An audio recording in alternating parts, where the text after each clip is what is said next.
Hello दोस्तों, तो कैसे हैं आप लोग। मैं पवन कुमार आपका बहुत बहुत स्वागत करता हूं कैरियर मार्गदर्शन क्लासेज में। आज हम लोग पढ़ने वाले हैं केमिस्ट्री। केमिस्ट्री में कौन सा टॉपिक है? एक बहुत बहुत महत्वपूर्ण टॉपिक है, रासायनिक सूत्र बनाने का नियम। या रासायनिक सूत्र कैसे बनाया जाता है, या कैसे बनते हैं। क्लियर? आप लोग बहुत सारा किताब में देखे होंगे, इस तरह से कुछ कुछ रासायनिक सूत्र लिखे रहते हैं। जैसे में कुछ कुछ रासायनिक सूत्र लिखे रहते हैं, MgO, Al2O3, H2SO4, H2O, NaCl। इस तरह से कुछ आप लोग सूत्र जरूर देखोगे कि जितना आपको दिख रहा है, यह क्या चीज है? रासायनिक सूत्र है। क्या चीज है? रासायनिक सूत्र है। रासायनिक सूत्र। ये क्या चीज है? आपका रासायनिक सूत्र। आज हम लोग यही पढ़ने वाले हैं, जो आपका है MgO। इसे बनाया कैसे जाता है, ये बनते कैसे, इसको बनाने का नियम क्या है, इसको बनाने की विधि क्या है। क्लियर? अब हम लोग आगे बढ़ते हैं। देखो, इसके बनाने का कुछ नियम है, कुछ रूल है, कुछ तरीका है कि रासायनिक सूत्र कैसे बनता है। जैसे मैं आप लोग कभी ना कभी नोटबुक बनाए होंगे, तो उसको कुछ रूल है कि ऐसे नोटबुक बनाए बहुत अच्छा से अच्छा बने। उसी तरह से रासायनिक सूत्र बनाने का कुछ नियम है, इसका कुछ तरीका होता है। क्लियर? तो पहला नियम है, यह पहला पॉइंट है कि रासायनिक सूत्र में धन मूलक को आगे, यानी कि धन मूलक को पहले और ऋण मूलक को बाद में लिखते हैं। यहाँ तक ला क्लियर? धन मूलक को पहले और ऋण मूलक को बाद में लिखते हैं। अब धन मूलक कौन है और ऋण मूलक कौन है, पहले ही समझ लेते हैं। अब धन मूलक, तो जितना धातु है आपका, जितना धातु है आपका, वो आपका क्या चीज है? धन मूलक है। क्या चीज है? धन मूलक।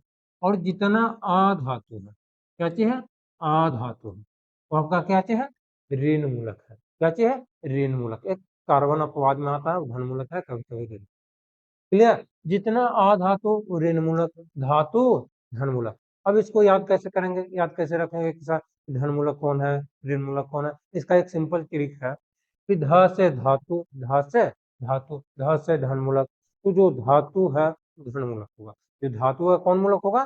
धन मूलक होगा। यहाँ तक क्लियर? जो धातु है कौन मूलक होगा? धन मूलक होगा। तो पहले धन मूलक, उसके बाद ऋण मूलक। ये पॉइंट आपका क्लियर हो गया। धन मूलक कौन है? तो जो धातु है धन मूलक, जो अधातु है वो कौन सा मूलक? ऋण मूलक। अब इसका कुछ एग्जांपल लेते हैं। जैसे में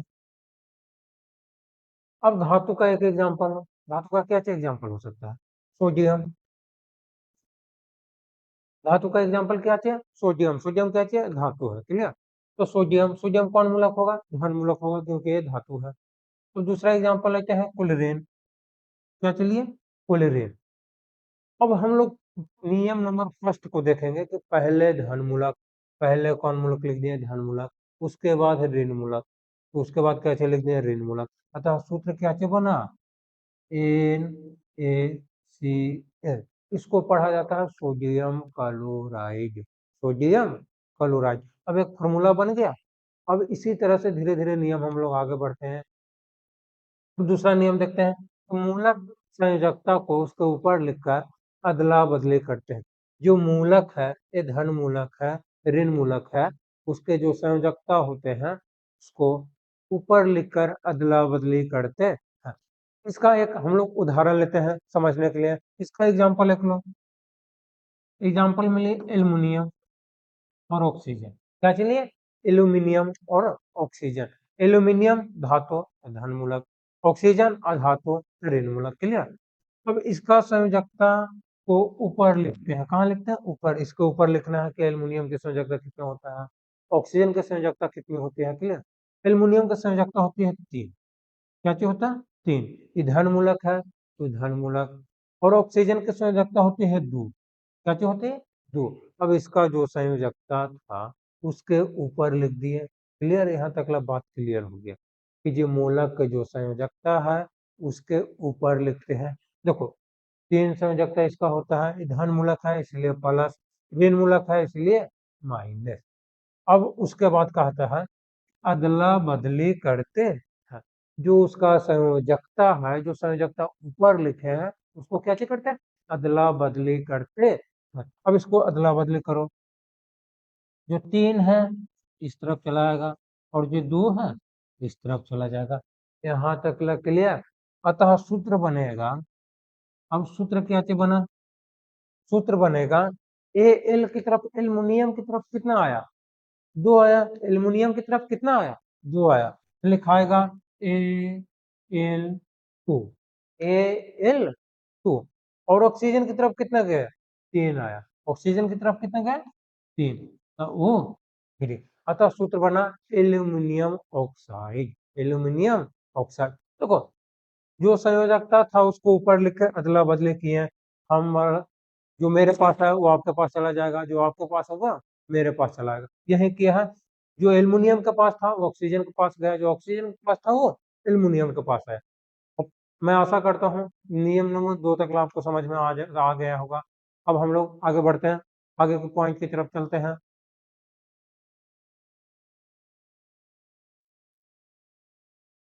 अब हम लोग आगे की तरफ पढ़ते हैं, अगला नियम पढ़ते हैं कि अगला नियम क्या है, अगला पॉइंट क्या है, अगला तरीका क्या है। अगला तरीका है कि जब दोनों तरफ मूलक की संयोजकता, जब दोनों तरफ मूलक की संयोजकता समान हो या तो एक हो, समान हो या तो एक हो, समान कहने का मतलब बराबर हो, समान कहने का मतलब बराबर हो। अब इस पर एक उदाहरण लेते हैं, एक एग्जांपल लेते हैं, एक एग्जांपल लो। अब हम लोग पहला पॉइंट याद करते हैं, तो पहला पॉइंट क्या था, पहले धन मूलक, पहले धातु का एक एग्जांपल लेते हैं।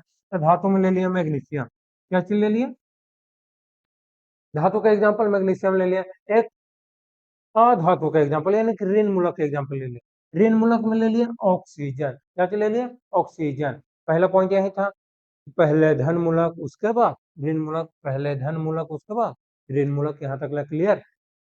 अब दूसरा पॉइंट क्या था, मूलक की जो संयोजकता है, इसका जो संयोजकता है इसके ऊपर लिखते हैं, इसके ऊपर लिखते हैं। इसका संयोजकता होता है 2, इसका भी संयोजकता होता है 2, दोनों का संयोजकता कितना होता है, 2 होता है, क्लियर। अब उसी पॉइंट में था कि जो संयोजकता है उसको अदला बदली करते हैं, जो संयोजकता उसको क्या करते हैं, अदला बदली करते हैं। अब इसको अदला बदली कर दो,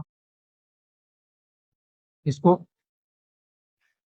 इसको अदला बदली कर दिए, इधर -2 इधर +2।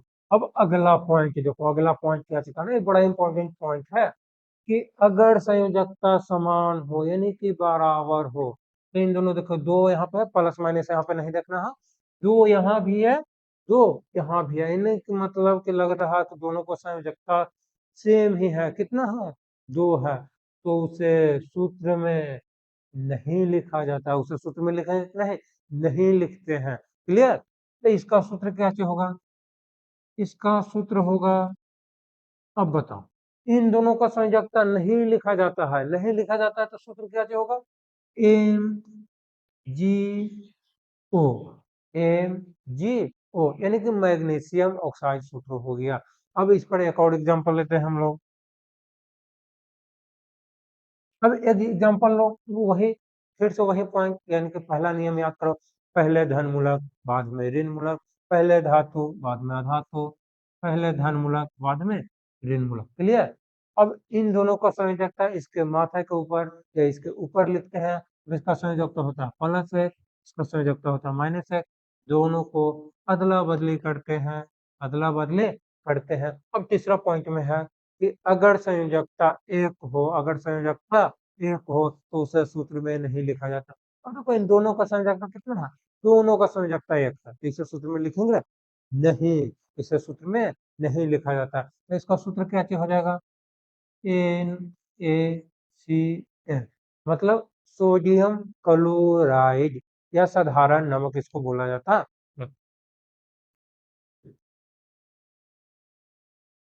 अगला नियम है कि मूलक की संयोजकता को सरलतम रूप में लिखा जाता है, मूलक की जो संयोजकता है उसे कैसे रूप में लिखा जाता है, सरलतम रूप में लिखा जाता है। सरलतम कहने का मतलब छोटा से छोटा रूप में लिखा जाता है, क्लियर। सरलतम मतलब छोटा से छोटा रूप, जितना छोटा हो सके उतना छोटा रूप लिखा जाता है। इसको संयोजकता को, किसको, संयोजकता को। अब इस पे एक एग्जाम्पल, एग्जाम्पल नहीं है सी, C का मतलब कार्बन, O का मतलब ऑक्सीजन, धन मूलक, ऋण मूलक, धन मूलक, ऋण मूलक, क्लियर। अब इसका संयोजकता होता है 4, पहले धन मूलक उसके बाद ऋण मूलक। अब इसका संयोजकता होता है 2, इसका संयोजकता कितना होता है, 2 होता है। तो यहाँ तक क्लियर है। अब पहला पॉइंट था कि पहले धन मूलक उसके बाद ऋण मूलक, धन मूलक ऋण मूलक लिख दिए दोनों। अब उसके बाद इसको संयोजकता को उसके ऊपर लिख दिए थे। तीसरा बात क्या चीज कह रहा था कि अदला बदली करते हैं, अगला पॉइंट है क्या चीज करते हैं, अदला बदली करते हैं, अदला बदली कर दिए। अब ये वाला पॉइंट तो फॉलो नहीं होगा, एक या समान तो है नहीं, यहाँ पे देखो, यहाँ पे 2 है, यहाँ पे 4 है। अब अगला पॉइंट कह रहा है कि जो संयोजकता है उसको छोटा से छोटा रूप ले ले, छोटा से छोटा रूप, क्लियर। अब इसको छोटा से छोटा करो, कुछ ना कुछ छोटा करना पड़ेगा। अब इसको काटो, 2 दूना 4, इधर कितना बच गया, 1 बच गया, इधर कितना आ गया, 2 आ गया। अतः सूत्र क्या हो गया, सूत्र सी की तरफ कितना है, 1 है, सी की तरफ 1 है, तो 1 लिखा जाता है सूत्र में, नहीं 1 नहीं लिखा जाता है, इसलिए क्या लिख दिए, सी लिख दिए। ओ की तरफ कितना आया, 2 आया, ओ की तरफ कितना लिख देंगे, 2 लिख देंगे। अतः सूत्र बन गया CO2, carbon die oxide, clear, यहां तक क्लियर। देखो, छोटा से छोटा रूप हो गया, इधर 2 था तो इधर 1 हो गया, 4 है इधर 2 हो गया, इससे भी छोटा हो सकता है, जी नहीं, इससे छोटा नहीं हो सकता। अब हम लोग आगे की तरफ बढ़ते हैं, हम लोग अगला पॉइंट पढ़ते हैं। अगला नियम क्या है, अगला नियम है कि यदि ऋण मूलक यौगिक के रूप में हो, किसके रूप में हो, यौगिक, यौगिक का मतलब है सिंपल, 2 या 2 से अधिक तत्व जब आपस में मिलता है तो किसका निर्माण करता है, यौगिक का निर्माण करता है, निश्चित अनुपात में मिलते हैं तो यौगिक का निर्माण करते हैं। तो उसे छोटे कोष्ठ का मतलब इस तरह से जो कोष्ठ होता है इसको बोलते हैं छोटी कोष्ठ, इसी के अंदर लिखा जाता है, क्लियर। यदि ऋण मूलक यौगिक के रूप में हो, यौगिक मतलब 2 या 2 से अधिक तत्व, 2 या 2 से अधिक तत्व, वो कैसा तत्व होगा, ऋण मूलक, कौन मूलक, ऋण मूलक। अब इस पर एक एग्जांपल लेते हैं, तो शुरू से पॉइंट याद करते चले, पहले धन मूलक, तो पहले धन मूलक लिख लिए, कैल्शियम, कैल्शियम धातु है तो धन मूलक, उसके बाद ऋण मूलक। अब ऋण मूलक लेना है लेकिन किसके रूप में लेना है, यौगिक के रूप में, इसीलिए 2 तत्व है, कौन तत्व है, 2 तत्व है, यह ऋण मूलक का यौगिक हो गया, क्लियर। अब उसके जो संयोजकता है इसका कहाँ लिखते हैं, ऊपर लिखते हैं, तो ऊपर लिख दिए हैं, इसके जो संयोजकता है ऊपर लिखते हैं। उसके बाद कैसे बोला था, अदला बदली करते हैं, अब अदला बदली करो, यह एक इस तरफ आ गया प्लस 2 उस तरफ चला गया, क्लियर। अब तीसरा पॉइंट क्या चीज कह रहा था, अब अगला पॉइंट क्या चीज कह रहा था कि यदि ऋण मूलक यौगिक के रूप में हो, यहाँ देखो ये यौगिक के रूप में है, किसके रूप में है, यौगिक के रूप में है, तो इसे छोटे कोष्ठ के अंदर लिखा जाता। अतः सूत्र क्या चीज बन गया, सूत्र बना सी ए की तरफ कितना है, 1 है, तो एक सूत्र में लिखा जाता है, नहीं, एक सूत्र में नहीं लिखा जाता, तो सी ए लिख दिए। जो यौगिक है ऋण मूलक, जो यौगिक है ऋण मूलक उसे छोटे कोष्ठ, यानी कि छोटे कोष्ठ दे दिए। अभी यौगिक है, यौगिक लिख दिए। अब इसका तरफ कितना आया था, 2 आया था, तो 2 सूत्र में तो लिखा जाता है, इसीलिए 2 सूत्र में लिख दिए, क्लियर। ये आपका बन गया कैल्शियम हाइड्रा ऑक्साइड, यहाँ तक क्लियर। अब ये यही कुछ नियम थे, कुछ तरीका थे, कुछ उपाय थे जो आपको आसानी से आसानी रासायनिक सूत्र या कितना जटिल भी रासायनिक सूत्र हो, सारा के रासायनिक सूत्र आप लोग इसी तरीका से, इसी नियम से, इसी विधि से आप लोग निकाल सकते हैं, या तो लिख सकते हैं या तो बना सकते हैं, क्लियर। आशा करता हूँ कि ये वीडियो आपको बढ़िया लगा हो। अगर वीडियो बढ़िया लगा हो, एक लाइक, चैनल को सब्सक्राइब करना ना भूलें। लास्ट तक वीडियो में बने रहने के लिए आपका बहुत बहुत शुक्रिया करता हूँ, धन्यवाद।